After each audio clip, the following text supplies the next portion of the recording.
ya. Jadi itu bandwidth ya. Nah, terus latensi itu apa?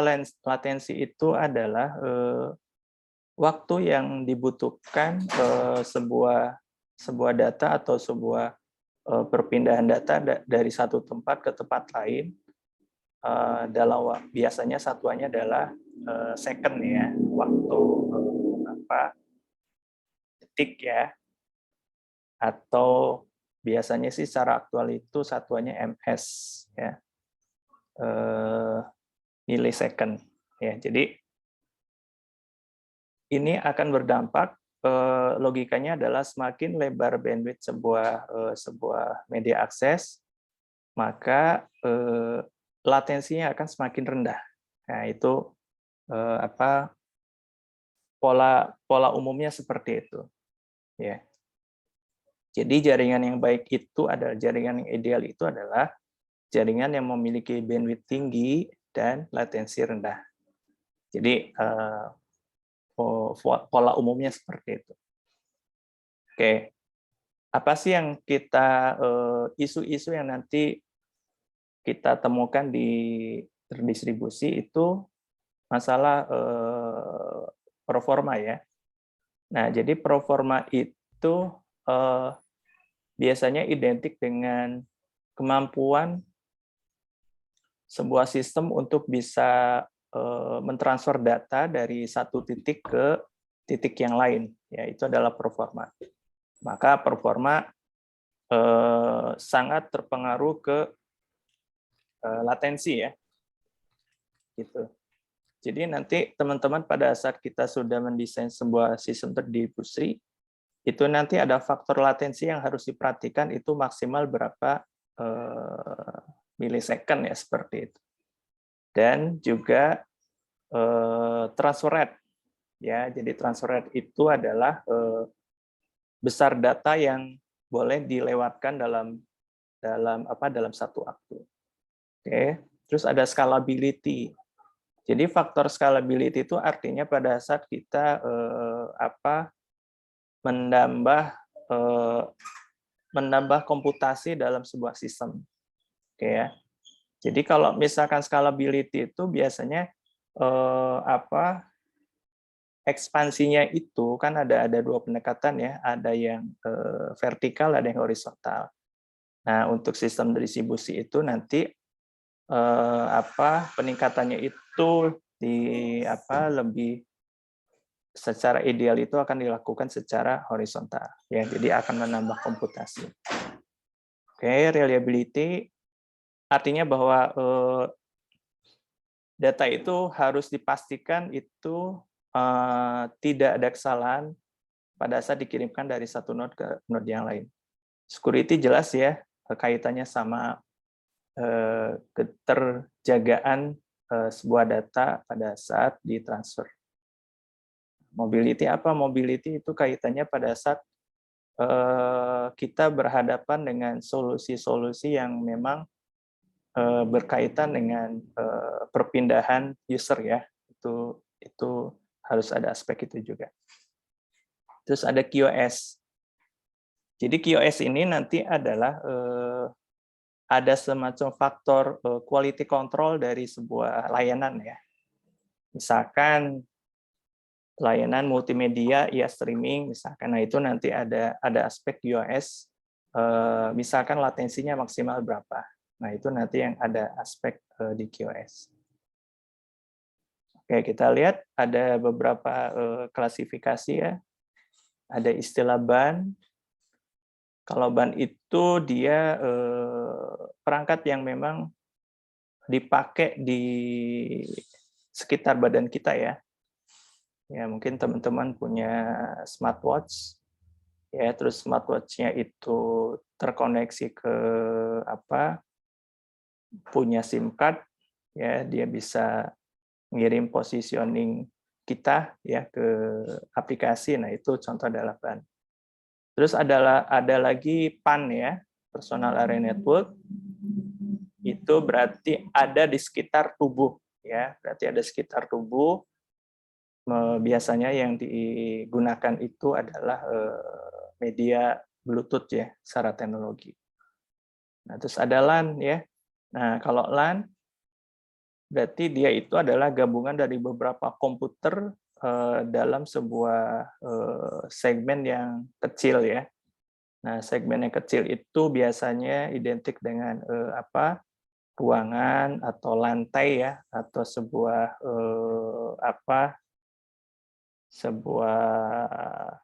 area ya, area kecil seperti itu. Nah, WAN ya secara umum itu adalah gabungan dari beberapa LAN ya, seperti itu.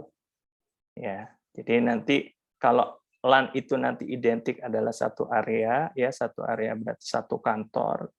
Nah, kemudian kalau misalkan kantor itu berkomunikasi dengan kantor lain yang berbeda kota ya.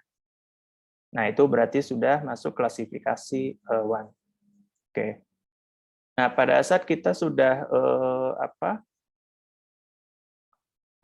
menggunakan WAN, nanti ada sebuah proses yang kita namakan sebagai routing ya. Oke, nah yang kita namakan sebagai routers. Nah, itu tuh fungsinya adalah bagaimana sebuah data ini bisa dirutekan ke tujuan yang terdekat.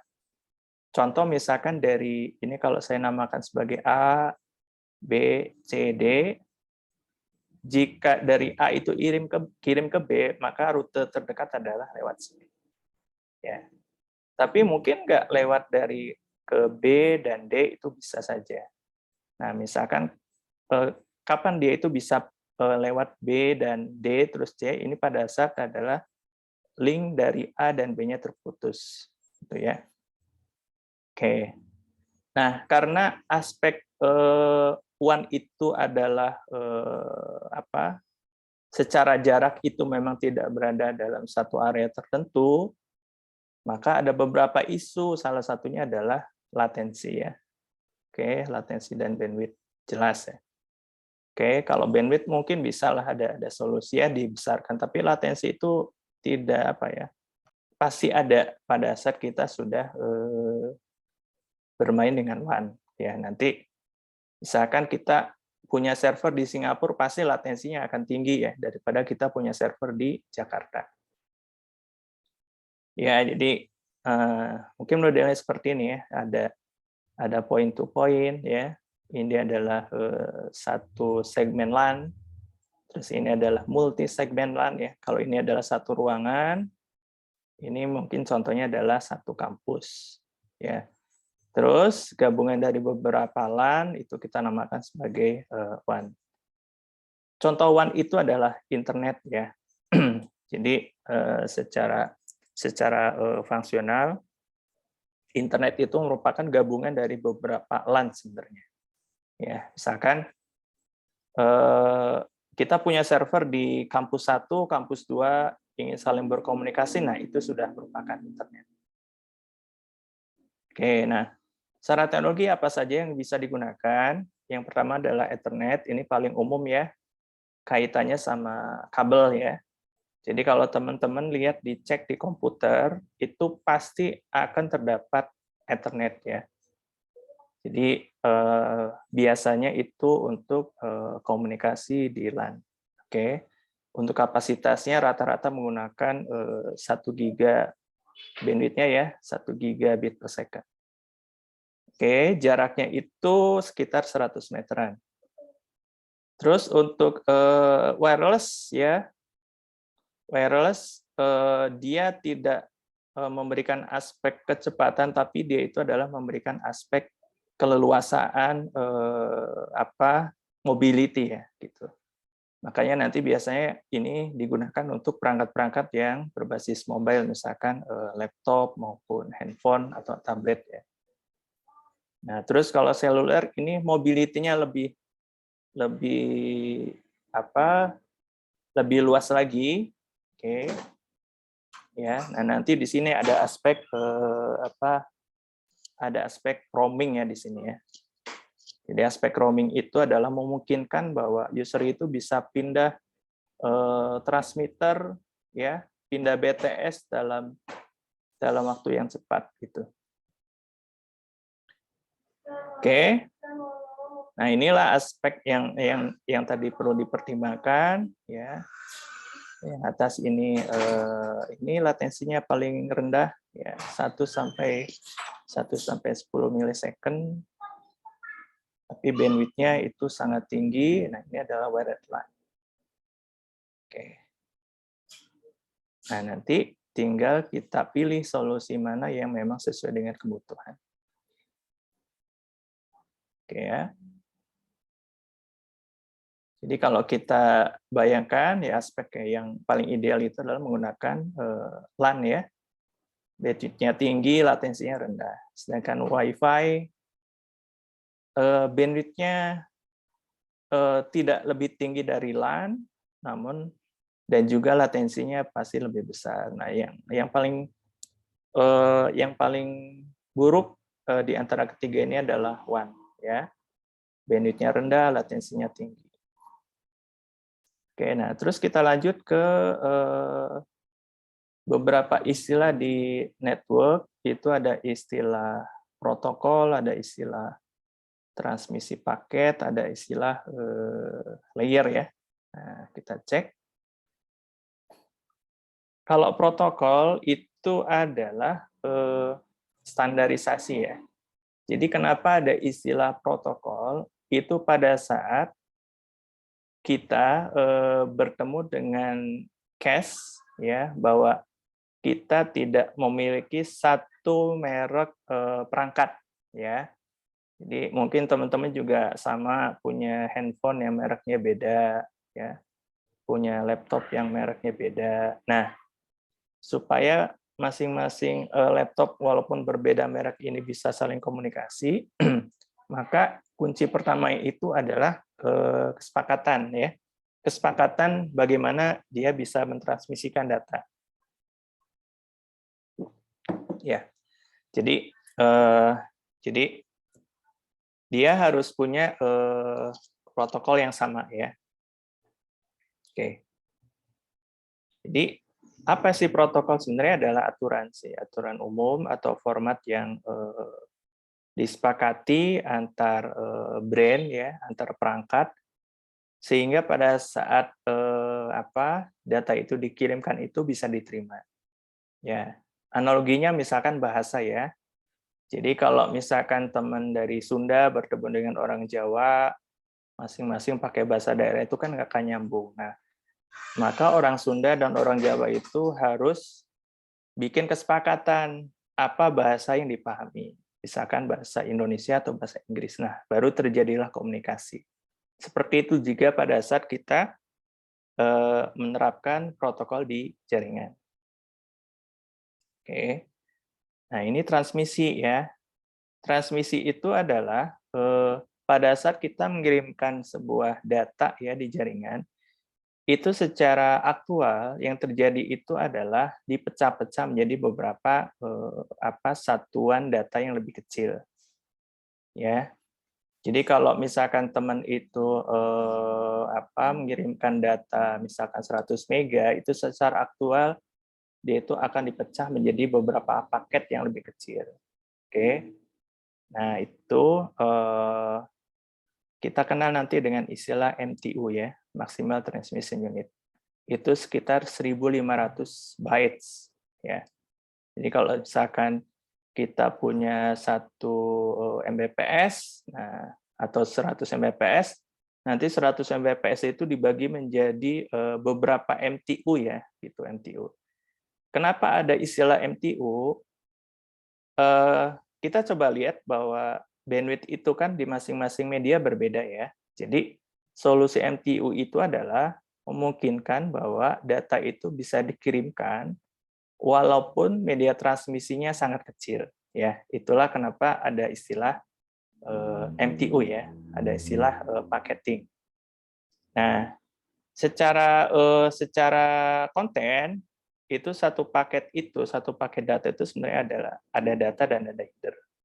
Ya, header ini nanti ini kaitannya sama alamat asal, alamat tujuan, terus MTU keberapa ya, seperti itu. Nah, ada layer. Nah, layer ini mungkin teman-teman pernah tahu ada di OSI layer ya. Nah, di OSI layer itu ada 7 ya. Ada 7 layer, terus ada di TCP/IP itu ada 4 layer ya. Nah, ini ada beberapa istilah yang memang sering digunakan kaitannya sama jaringan. Jadi ada layer fisik.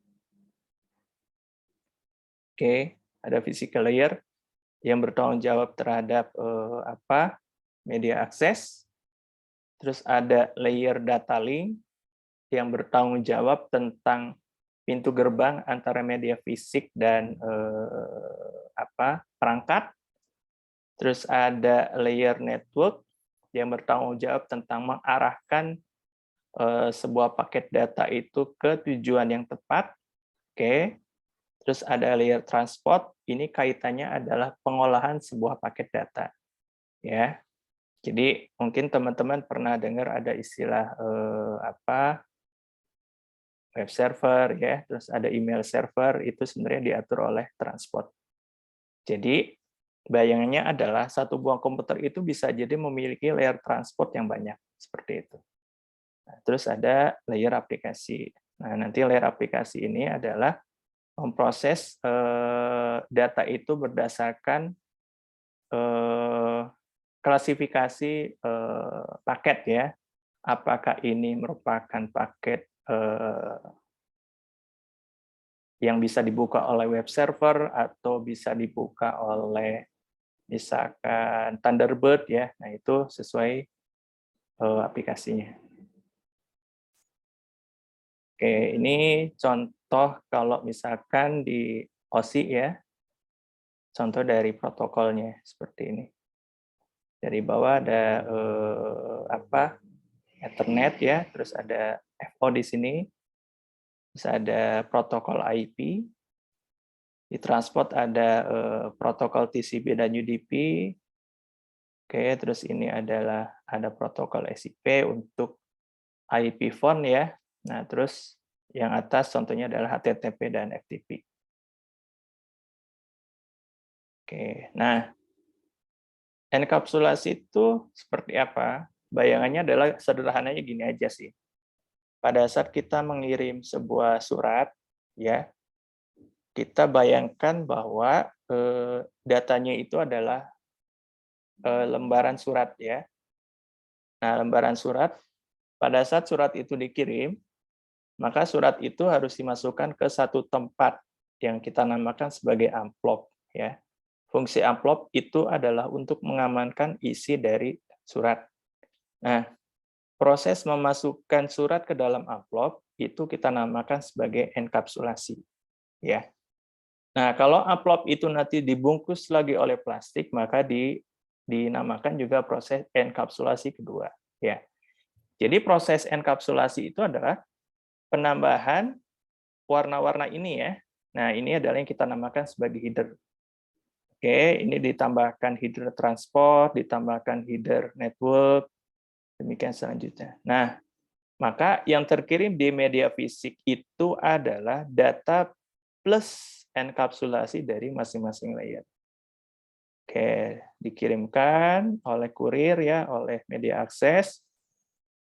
Pada sampai di tujuan, maka si paket data itu supaya bisa dibaca ya, surat itu supaya bisa dibaca maka harus dibuka amplopnya. Nah, proses itu kita namakan sebagai dekapsulasi. Oke. Kalau dekapsulasinya berhasil, maka suratnya akan bisa terbaca. Ya, itu adalah proses enkapsulasi dan dekapsulasi. Nah, oh Pak, berarti datanya akan membesar. Iya, betul. Jadi pada saat proses enkapsulasi itu, maka datanya akan membesar. Tapi jangan dibayangkan bahwa header-nya itu besar ya, tapi header-nya itu kecil. Header-nya itu cuma sekitar 5-10% dari ukuran data. Oke, nah ini ada layer yang nanti kita sering bertemu ya. Ada physical, ada data link, ada network, ada transport. Oke, nah physical itu adalah kaitannya sama pengiriman data di media fisik. Maka kita kenal ada istilah kabel. UTP ya, ini adalah kabel UTP untuk LAN. Apa yang dikirimkan? Yang dikirimkan adalah sinyal listrik. Oke. Terus ada juga FO, apa yang dikirimkan itu adalah sinyal cahaya. Kalau wireless itu apa yang dikirimkan adalah gelombang elektromagnet. Ya. Ini gimana cara melihatnya? Jelas ada apa ya? Kita harus punya alat ukur yang sesuai ya.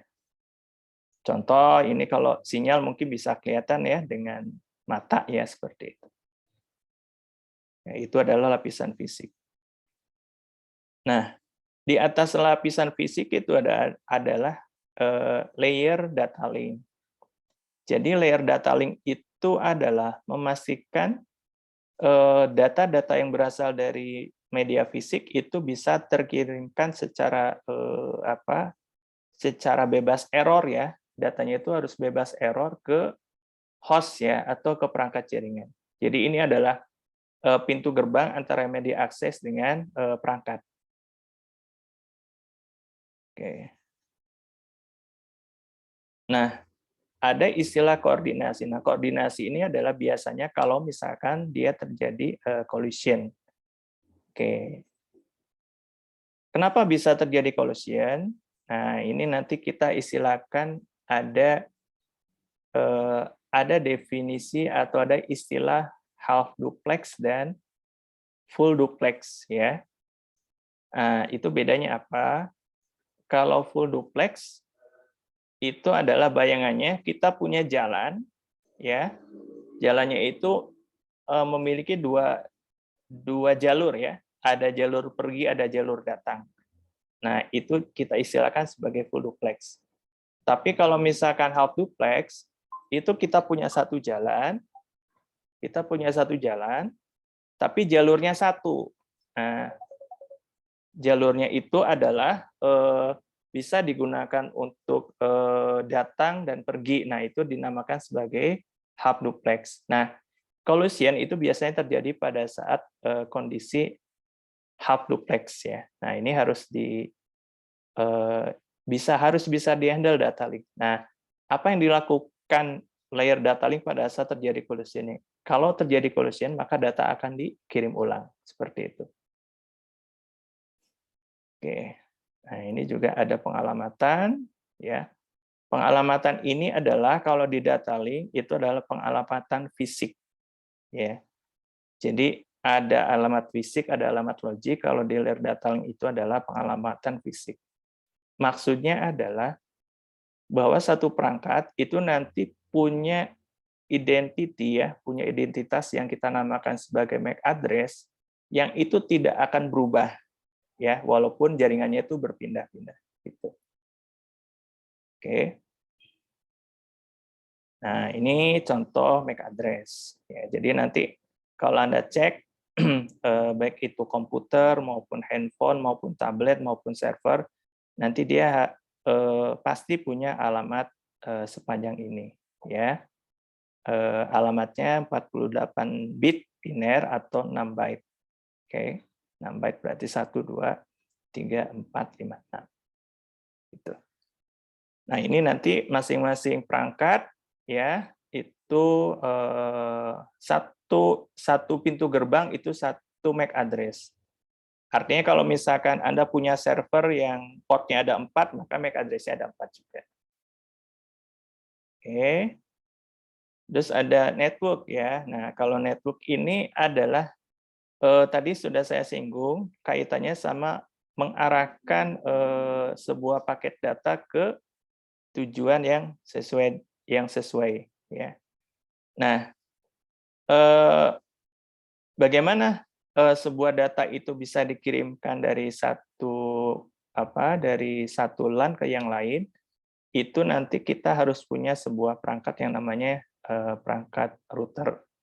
Jadi perangkat router ini nanti dia itu semacam punya sebuah algoritma untuk bisa melihat kalau misalkan ada satu paket data ingin dikirimkan ke satu buah IP, maka dia itu harus bisa memutuskan ya ke router mana data itu akan dikirimkan. Nah, Oke, nah nanti yang bekerja itu adalah akan menggunakan algoritma routing ya. Nah, routing ini nanti ada banyak metode ya. Ada bisa menggunakan static routing maupun dynamic routing. Nah, kalau static routing itu kecerdasannya adalah dari kita. Ya, jadi kita akan membuat semacam tabel alamat ya. Kalau ingin ke alamat ini maka harus menuju router 1, kalau ke alamat ini menuju ke router 2 ya. Kalau jaringannya kecil itu oke lah, tapi kalau jaringannya sudah besar maka harus diberikan dynamic routing ya. Nah, salah satu contoh dynamic routing itu secara topologi itu bisa menggunakan distance vector. Jadi distance vector itu adalah secara umum dia akan melihat base path-nya itu berdasarkan jumlah hop yang dilewati. Gitu ya. Hop itu apa? Hop itu kalau misalkan kita ingin mencari jalur dari satu tempat ke tempat yang lain, hop itu adalah seperti perempatan atau pertigaan. Oke. Jadi distance vector itu akan melihat berapa jumlah perempatan yang dia lewatin. Kalau satu tempat itu ada 2 jalur ya, lewat jalur kiri maupun kanan. Nah, jalur kiri misalkan perempatannya ada 3, jalur kanan ada 4. Nah, maka yang dipilih adalah jalur kiri. Nah, itu adalah distance vector. Nah, ada satu lagi adalah link state. Di sini nggak dibahas. Nah, kalau link state itu adalah link state, kalau tadi distance vector itu adalah jumlah hop, kalau link state itu adalah kondisi lalu lintas. Oke. Jadi kalau distance vector itu dia tidak peduli jalurnya macet atau enggak, tapi jumlah perempatan. Tapi kalau link state itu dia akan melihat mana jalur yang kosong. Gitu. Nah, jadi base path di link state itu adalah bandwidth yang tersedia yang besar. Gitu. Nah, itu beda, ada perbedaan antara distance vector dengan link state. Oke. Nah, bagaimana sih kalau misalkan kita routing di internet bisa terjadi? Nah, ini yang terjadi adalah nanti masing-masing server ya di jaringan itu pasti punya IP address. IP address yang bersifat unik dan hanya ada satu di dunia ya. Nah, nanti secara metode itu menggunakan protokol BGP ya gitu. Jadi nanti dia lihat akan melihat next hop yang terbaik gitu ya. Jadi kalau di BGP itu sama, dia akan melihat hop mana yang paling dekat seperti itu.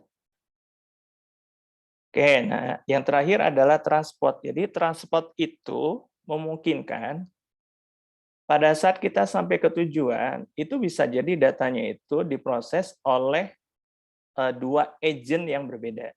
Oke. Nah, agent itu yang kita kenal dengan istilah port. Ya, teman-teman pernah dengar ada port HTTP, ada port FTP. Nah, itu juga kita bicara transport juga seperti itu ya. Jadi ada beberapa jalur yang memang digunakan spesifik ya. Oke. Nah, secara topologi di transport itu ada 2 transport yang bisa kita gunakan, ada UDP, ada TCP ya. Oke. Nah, bedanya apa? Kalau bedanya adalah UDP itu adalah berbasis tidak berbasis koneksi ya, connectionless. Artinya connectionless itu adalah yang penting data nyampe ya. Apakah data itu error atau enggak itu bukan masalah. Itu adalah UDP. Nah, UDP adalah faktor yang didapatkan adalah poinnya adalah kecepatan. Oke, kecepatan ya. Contohnya misalkan teman-teman main game ya, itu adalah kecepatan yang digunakan. Jadi dia tidak mengecek apakah datanya itu error atau enggak. Itu adalah UDP. Nah, tapi yang kalau TCP itu adalah dia berbasis koneksi. Oke. Jadi berbasis koneksi itu adalah memastikan bahwa paket yang dikirimkan itu adalah tidak memiliki paket yang error. Nah, makanya kalau TCP itu lebih berbasis apa ya? Kalau data-data yang ingin dikirimkan itu adalah data yang data yang penting misalkan, ya. Karena nanti dia itu harus berorientasi koneksi, koneksinya harus terjadi, terus reliability-nya harus ada, harus tersedia, ya. Baru nanti data itu bisa dikirimkan. Seperti itu. Itu bedanya antara TCP dan UDP. Kalau UDP itu adalah mengedepankan kecepatan, tapi kalau TCP itu adalah mengedepankan connectivity, ya. Jadi nanti tinggal dipilih. Kalau misalkan kita butuh koneksi yang cepat, maka dipilih UDP. Oke ya. Nah, seperti ini. Jadi kalau TCP itu dia akan ada pertanyaan dulu. Saya boleh kirim nggak? Oke, silakan kirim. Nah, baru datanya dikirim. Kalau UDP tidak. Jadi yang penting UDP itu adalah data dikirim saja, ya.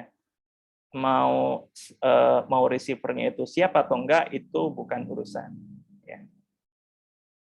Nah, reliability itu adalah kaitannya sama ketersediaan, ya. Jadi ketersediaan koneksi yang bertanggung jawab.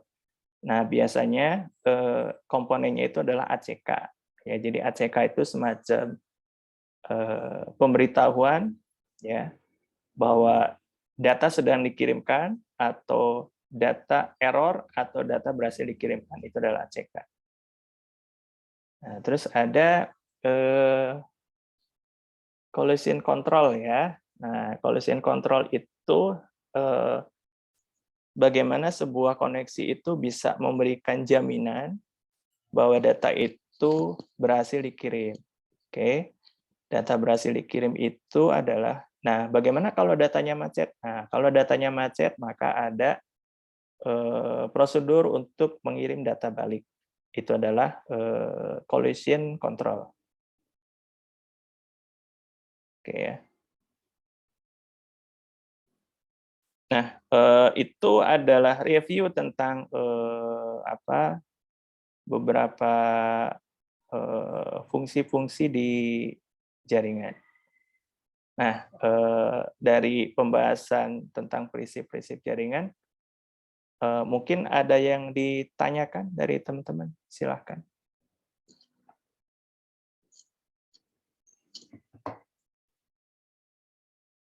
Kita diskusi dulu. Izin bertanya, Pak. Silahkan. Kan kalau misalkan kita lagi Zoom nih, biasanya kan ada peringatan low bandwidth tuh, Pak. Tapi ketika di laptop yang lain yang dipakai bersamaan untuk Zoom juga dengan koneksi yang sama itu tidak ada peringatan low bandwidth itu gitu. Nah, apakah itu tuh penyebabnya memang dari jaringan saja atau laptop pun berpengaruh, Pak, untuk bandwidth itu? Oke. Jadi ini pertanyaan bagus ya. Jadi kita bayangkan kalau dalam sebuah jaringan itu poin yang pertama yang harus kita perhatikan itu adalah media sharing. Ya, jadi media sharing itu adalah, jangan dibayangkan bahwa satu komputer itu punya koneksi yang punya koneksi yang selalu seperti itu. Ya, logikanya gini. Kalau misalkan kita punya satu jaringan, ya, terus anggotanya cuma satu, ya, maka jaringan itu habis oleh satu orang. Nah, tapi pada saat jaringan itu bertambah, maka koneksi akan berkurang, ya, secara bandwidth itu akan berkurang. Nah, itu yang kadang-kala kita berpikir di laptop kita mungkin kan di situ tertulisnya kan koneksi full, ya, koneksi koneksi Wi-Fi full ya. Nah, itu adalah koneksi bandwidth. Tapi harus kita perhatikan adalah kapasitas throughput. Gitu ya. Jadi kapasitas throughput itu adalah koneksi yang terjadi antara komputer itu dengan perangkat jaringan. Gitu. Ya, makanya nanti bisa jadi secara media akses itu full, tapi secara throughput itu akan fluktuatif. Nah, itulah yang nanti berdampak kepada satu komputer itu kok kenapa ya saya koneksinya bagus kok Zoom-nya kok lambat ya. Nah, biasanya seperti itu. Gitu ya, Imam. Baik, Pak. Terima Ya, kasih. jadi poinnya adalah media sharing ya. Nah, gimana kalau kita pengen punya jaringan selalu terjaga? Nah, nanti solusinya adalah point to point. Ya, jadi point to point itu adalah nanti kita harus punya satu jaringan yang khusus untuk satu komputer ini, koneksinya harus dijaga seperti itu. Ya, tapi ingat juga Zoom itu kan bukan ada di LAN kita ya. Nah, Zoom itu ada di luar sana. Oke. Kalau kita bisa menjaga koneksi di LAN saja ya, tapi kita nggak tahu LAN itu dia masuk ke provider ya, providernya itu apakah full atau enggak kan kita nggak tahu. Gitu sih. Jadi banyak aspek yang berpengaruh ya untuk connectivity. Silakan yang lain.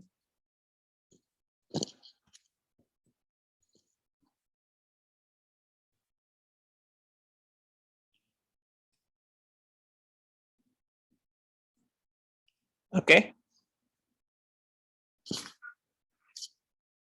Oke, kalau tidak ada pertanyaan, mungkin saya coba ini dulu ya. Saya lakukan presentasi dulu. Ini harusnya presentasinya di Inos ya, cuma saya belum ini masih dalam proses belajar pakai Inos. Jadi nanti ini saya capture ya. Oke, baik teman-teman. Untuk kesempatan ini kita bahas tentang tentang jaringan. Untuk minggu depan kita nanti coba bahas tentang RPC ya. Jadi RPC itu nanti lebih ke arah bagaimana sebuah proses remote access yang terjadi antara node-node yang berinteraksi di sistem distribusi. Oke, terima kasih teman-teman. Semoga sehat selalu ya. Saya tutup. Wallahu muwaffiq ila aqwamit thoriq. Assalamualaikum warahmatullahi wabarakatuh. Waalaikumsalam warahmatullahi wabarakatuh. Terima kasih, Pak. Terima Terima kasih, kasih. Pak. Terima kasih, Pak. Izin saya tutup ya. Ya, Pak.